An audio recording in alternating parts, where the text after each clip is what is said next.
So the question is, what do you do when God bypasses what you want to give you what you need?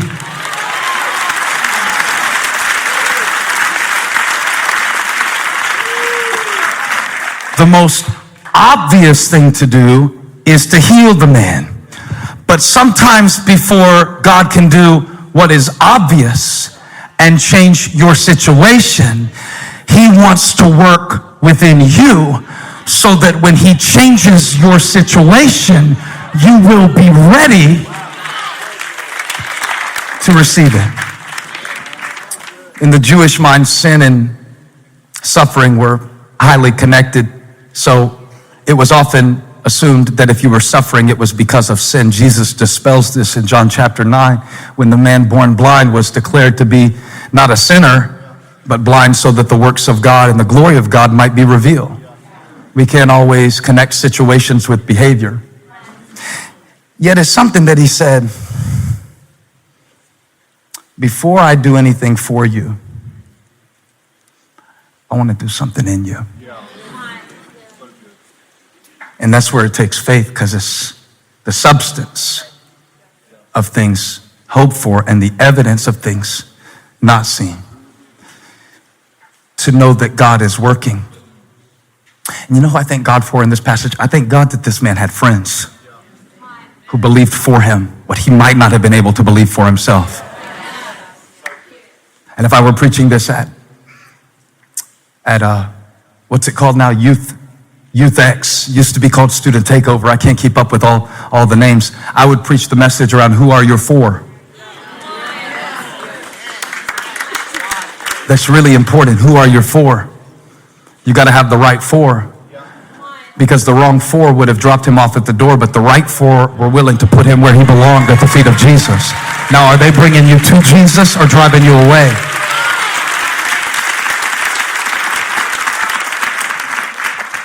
But to me, they're not the primary heroes in the passage.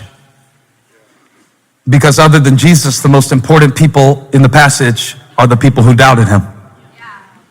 I want you to notice something, and please pay attention to this. It's going to revolutionize the way that you see some of your resentments in life.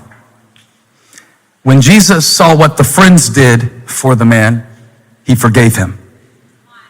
But the man was still on the mat. When he heard the thoughts of the critics, or we might say haters, what the haters thought got the man healed. What his friends did got him forgiven. What his haters thought got him healed. That's the second door. It's the door of opposition. One time Paul said, I'm staying in Ephesus a little while. And the reason I'm staying is not because the temperature is so great and the cuisine is so wonderful. I'm staying because there is a great and effective door of ministry that God has opened for me.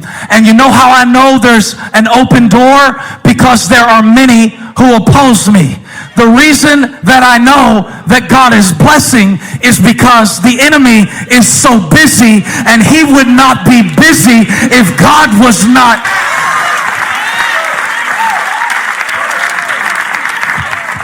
If there had been no haters, he wouldn't have got healed. If there had been no weakness, you wouldn't be strong.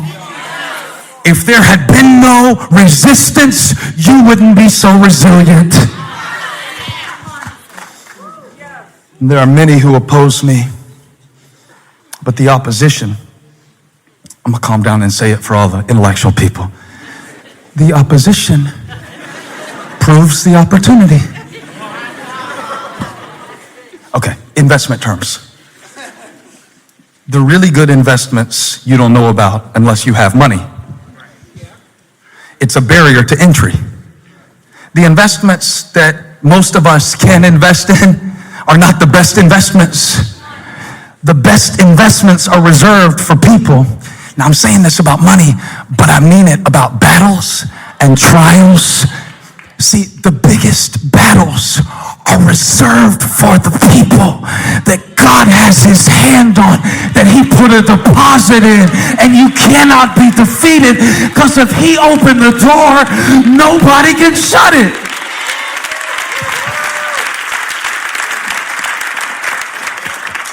So quit blaming your haters and write them a thank you note. Remember that youth pastor that stood up at Inside Elevation? Were you in here, Anna? He said, there's a lot of critics. I'm just getting started in ministry. What do I do about the critics? I said, what I said to him, he said, right there, right in that section. Sit down this week and write 3 thank you notes to him.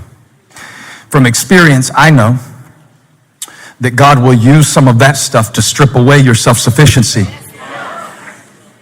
And if everybody is clapping for you, the crowd is not always your friend.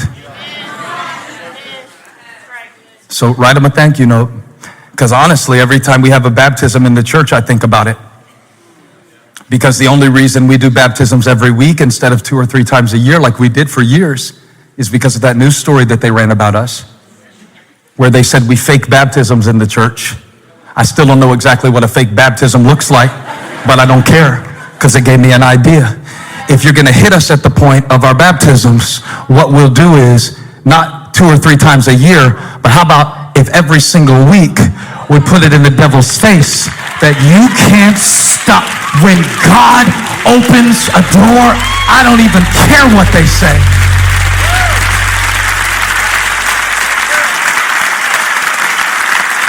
Let's while we're at it, let's ban the word hater. Because most of us don't have haters. We just have people who don't agree with us. And we label that haters. Okay? Your coach is not your hater because he is not going to play you right now. Your coach is a trainer. He is teaching you that you are not good enough yet to get playing time, Timmy. The reason, Timmy, you're not playing, Timmy, is because you're not a player yet. So thank your coach. He's not a hater. He's teaching you to be a player. So you need to thank that boss who was hard on you. My boss is a hater. No, you're late to work. Your boss is not a hater because she expects you to be on time. I saw a supervisor just give him some praise right there on the 8th row at Valentine. Thank God for it, because the opposition is the opportunity. I'm so anointed to say this to you right now. Feels like a freight train. This word is coming through the roof. It's coming through the teachers of the law. Jesus is preaching. Jesus is healing. Nothing can stop it. Jesus is preaching. Jesus is healing. Nothing can stop it. And he uses the opposition to bring the man healing. Now, what is God using in your life right now that you are trying to get away from? There's another door. There's another door. And this door is called obedience. The first door is disappointment. The second one is opposition. This one is obedience. And it is the kind of obedience that has to trust God in an impossible situation. See, what the friends did got the man forgiven. But there was something that he had to do to be healed. And it is by grace we are saved through faith. It's the gift of God. It's not of works. But faith expresses itself in works. Please don't sleep on me, brother. This is very important. It is your faith express. Jesus said, so that they may know who I am. It's not even about you anymore. And it's not about your dysfunction. And it's not about your limitation, not anymore. This is bigger than you. So I want you to do what you can't do. I want you to do what you've never been able to do. And the proof of my presence is going to be in enabling you to do something practical. Get up. Take that thing that they carried you in and lowered you down on. What you came in on, you're going out with. But instead of it holding you, you'll be holding it.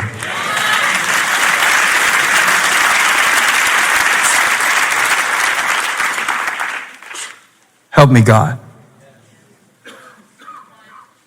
Help me right now, because somebody's still lying on that mat. And you got resurrection power on the inside of you. It's on the inside of you. But you got to walk it out. That man came in through the roof, but he left out the same door that they wouldn't let him through when he got there. And what I'm declaring today by the Spirit of God is, if you will get up, you can get up. If you will forgive, you can forgive. If you will be whole, I'm not saying the mat will go away. I'm saying that you will not spend the rest of your life lying down on it and blaming others for the condition that you're in. So get up in front of all of these other people. Think about the courage that this demonstration requires, because the people that are watching this man are not even cheering for him. They don't even like the fact that he interrupted the service and that Jesus thinks he can forgive him. So now he has to get up and walk in front of people who don't want him to. Now he has to get up and take his first steps.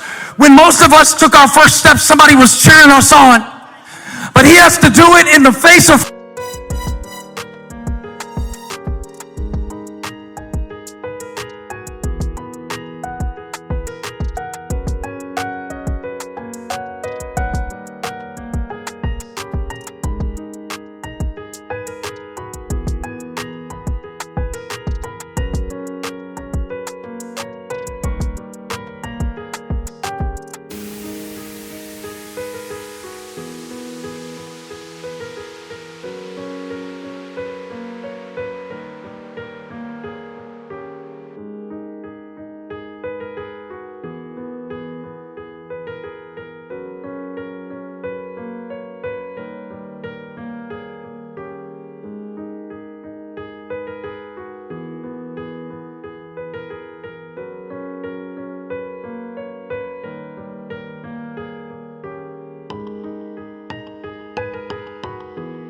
conflict.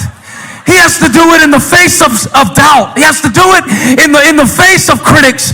He has to do it in the face of people who didn't even want him in the room. And I wonder, are you willing today, in the face of adversity, in the face of weakness, in the face of everything that has been against your entire family, your whole life, will you get up?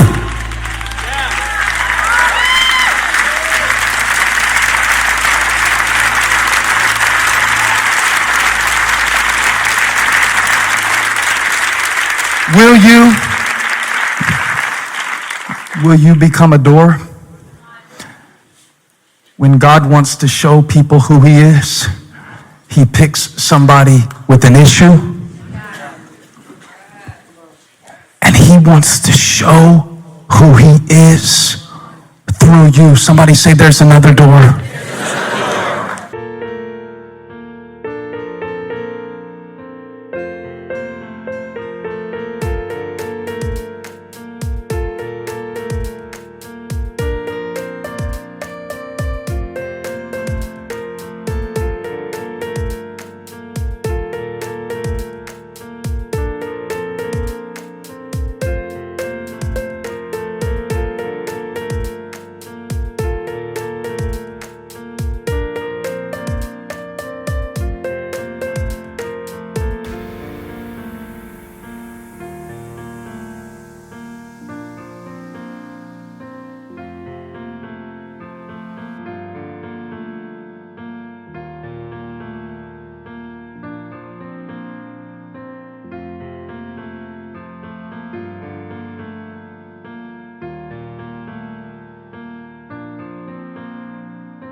This is the door of revelation.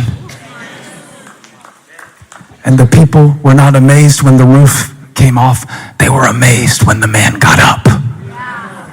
They were not amazed even by Jesus' preaching. They were amazed by the man's demonstration. And there are some of you that are about to become a door for people to see Jesus through your life. And here's who he's going to pick. The people who were paralyzed, who have made a decision. I may not be able to get rid of my issue, but my issue is not keeping me from Jesus. See, there's another door. And when you've done all that you can do, and you've tried all that you know to try, and self-help isn't helping, and people have stopped believing in you a long time ago, and truth be told, you've given up on yourself. But God called me to be like those 4 men and carry you today and put you at the feet of Jesus. Let me tell you about Jesus. Jesus is not your average preacher. He is the way, the truth, and the life. He is the resurrection. He is the good shepherd. He is